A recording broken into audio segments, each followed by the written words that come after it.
everyone, this is Chris. Thank you for joining me.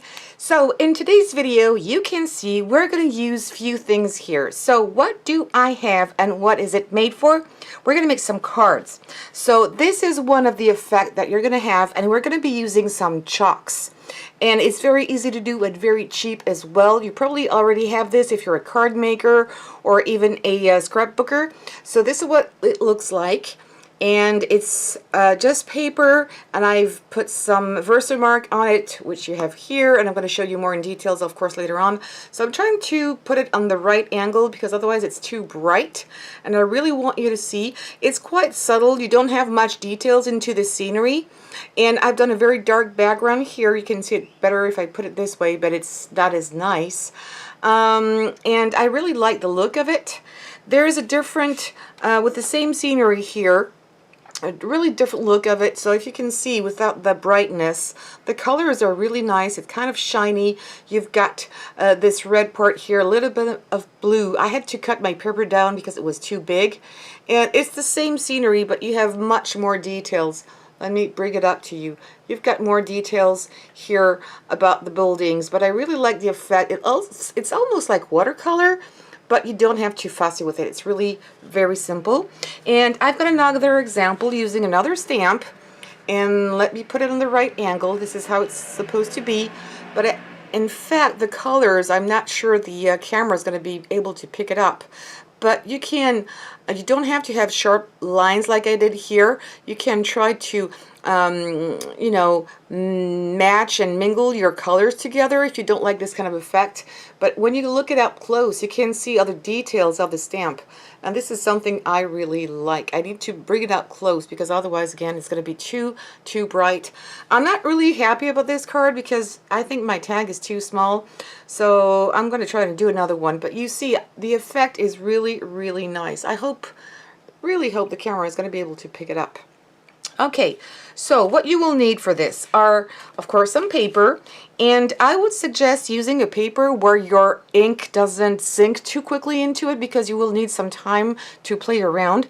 So if I have a good cardstock to recommend would be Nina cardstock, and it's Nina Crest, C-R-E-S-T. 80 pounds is perfect because it's really versatile for card layers. There's another one that is 110 pounds. That's perfect for your card base if you want to. You would be using also some chalks. You can use that, just very cheap chalks. These are from Surgeon Art. You don't have to spend a lot of money on this.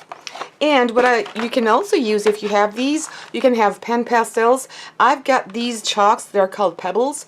Please don't look at my box here. It's all icky, but it's really humid where I live, and everything that is metal-based tend to go bad this way. But the inside, it works just perfectly. And I have a whole bunch of different boxes like this.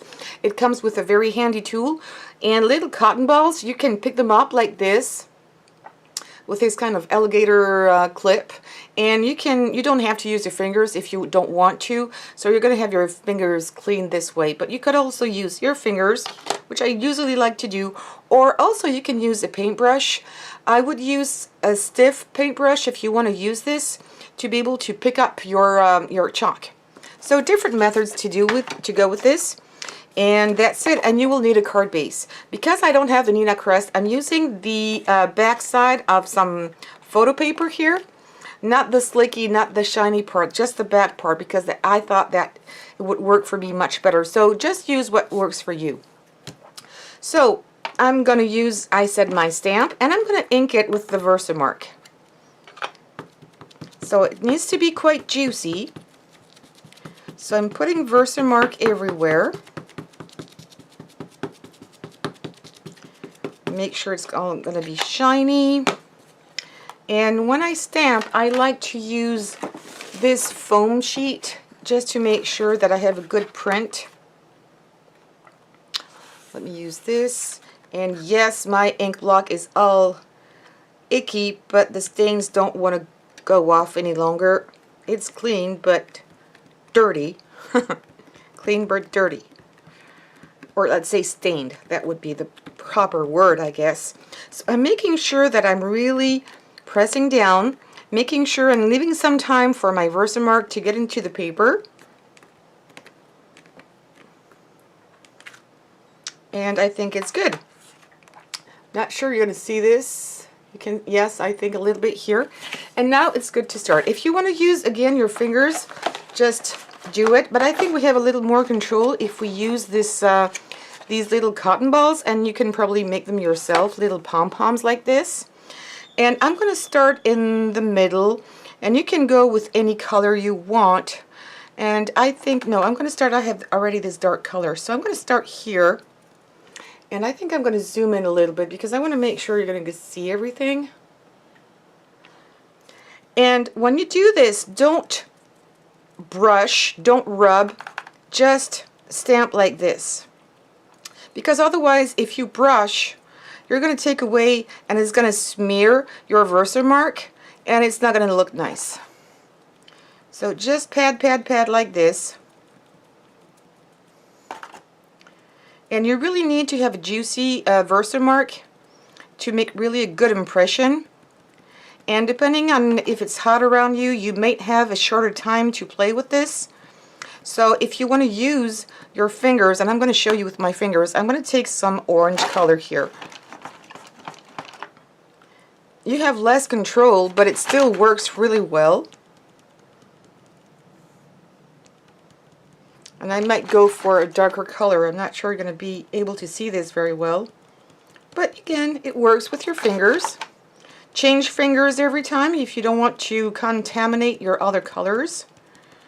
And I'm going to go with the blue here. I'm going to go with a dark blue, and I'm going to use my fingers again.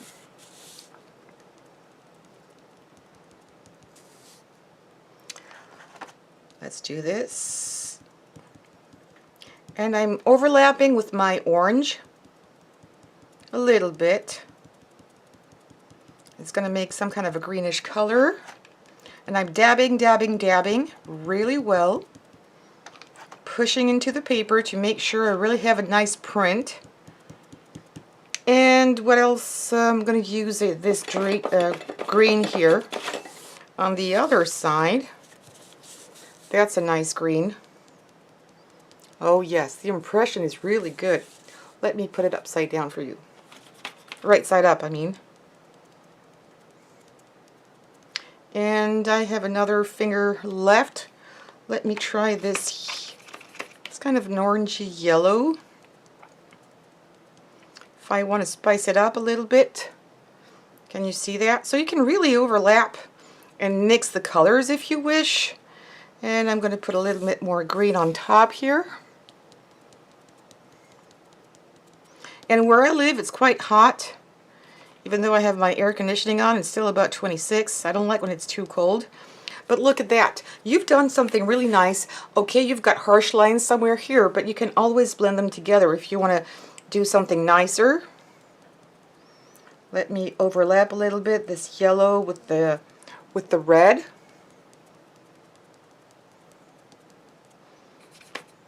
I mean, it's really done in no time. It almost looks like watercolor.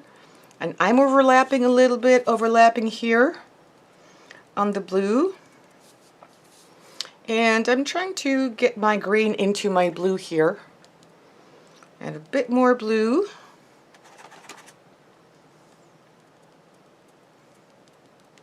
And there you go. Maybe a little bit of yellow here again. And there you have it. So you have now your picture, your stamp finished. What you might want to do, and I have a little bit piece here I need to do. Okay, let me clean up a little bit my fingers. As you can see now, let me go back a little bit. You've got this outline that is not really nice looking here, with where outside your stamped image you have these lines. So what you can do is use a paintbrush to take everything off, and the stiffer the better if you want really to take it away. You can also use an eraser. It's going to work just fine if you really want to take all these lines off. And a pointy eraser would go in on the little details, but you can see just a little eraser will do just great. And what you can also do, and I'm going to change this for something else. I'm going to try to get rid of most of it, but I'm not going into details. And I'm going to put a little bit of So one thing you should not do is put your hand over here like this. Let me go back a little bit. Don't do this because you're going to take away all your chalk. So you just blow on it to take it away. And at the end, when you're all done, after putting your ink, because I'm going to put some ink in the background, I'm going to put first some yellow. And what I like to do is use these color dusters. They're from Judikins. They're absolutely great if you want to have a subtle background. So I'm going to start with some yellow. You may not see much in the beginning. And I really love doing this. I don't know why. It's calming. So I'm not going too much into my stamped image here. I don't want to take away my chalk. And I have a lot of control on these little paintbrushes, not paintbrushes, but color dusters. If I want something with more details, I can always press the brush. See if I want to get somewhere deeper here. But I'm going to keep this kind of white around it. And I think I'm going to add a little bit of pink as well. So I'm going to change it. And this was supposed to be the pink, I think. Ooh, I got mixed up. That was my yellow. This was my yellow. So anyway, I'm going to use this for the pink. It's not a problem. I'm not going to contaminate my ink pad that much. And I really want to give a bit more brightness, make it pop a little bit more. Let me push this away. Did you see how fast this was? Really?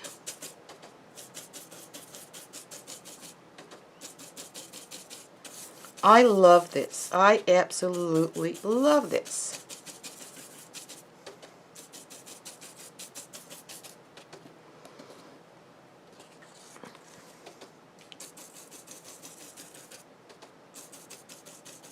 Look at that. A little highlight here on the sides. Don't have to go crazy. If you want to have deeper colors, just add more. I prefer to go slowly and add more. You can always add. You can never lift away your inks. So I prefer to go slowly, even though it's really, look at that. How nice is this? And I don't have a card here to put it on. I might take one here. Do I have a white card? I have white piece here. So it's very subtle. It's not bright, but really in real life, yes, it looks more like this. Can you see it? Here it's a little bit light. This is what it looks like in real life. And you just need to put a little sentiment here. And let me grab a little piece of lap paper. So I'm going to use the inside of my card here just to let you see, or the other side here, what it could look like on a black card. Need to go back a little bit more. Look at that. It's bright, it's easy. You just can't put your sentiment or any tag you want to here, and you're good to go. It's really nice. I'm sure your recipient will love it. So as I was saying, if you're finished at this point, if you're all done, what you can do is to use a fixative on here. Don't buy something really expensive. A very cheap hairspray will absolutely do the trick. So you don't spray from too close. Spray for about, I don't know, how much is this? About 12 inches or a little less, 6 to 8 inches. And you just spray it lightly, and it's going to fix your chalk. That's how you fix chalk on cards. You can also do this on art prints if you want to put them under a piece of glass. And I would not use glass if you want to do something only with chalks. Use more like acrylic, because it tends to stay longer and preserve your artwork. But look at that. I really love the colors. It's subtle, but it's bright. And this kind of little shadow, bright shadow around it. I just love it. So there you go. It's really simple. I'm going to show you the others I did. I really like this one much better than this one. I mean, really, I think it's much better. Tell me what you think. I think you can see the details here. Let me do a little close. Let me come back to you like this. Which one do you like best? I think I really like this one better. But this one in real life is not bad either. Maybe the hard lines here are too harsh, but I can always change this. Maybe not, because I did put the hairspray, but look at this one. I like this one really, really, really much too. I think the colors are bright. And if you don't like bright colors, you can use more subtle colors, but I had to use these bright colors to show you the effect. And I've got the other card. Oh, there it is. I forgot it. This one too is really interesting. Using Distress ink again for the background and some kind of a moon that I just did myself. But look at it. Really nice. That could be some kind of Christmassy scene as well, but there you have really, really quick, fast, easy, and cheap way to make unusual cards. And I'm going to put this one here on the back of this one to show it to you again. So please tell me what you think. Leave me your comments. I love to read about you and what you have to say. And if you have other techniques using simple tools like this, don't forget to subscribe to this channel and hit the bell button to get all the notifications, thumbs up, and share on social media. Thank you very much. Take care and see you soon. Bye-bye.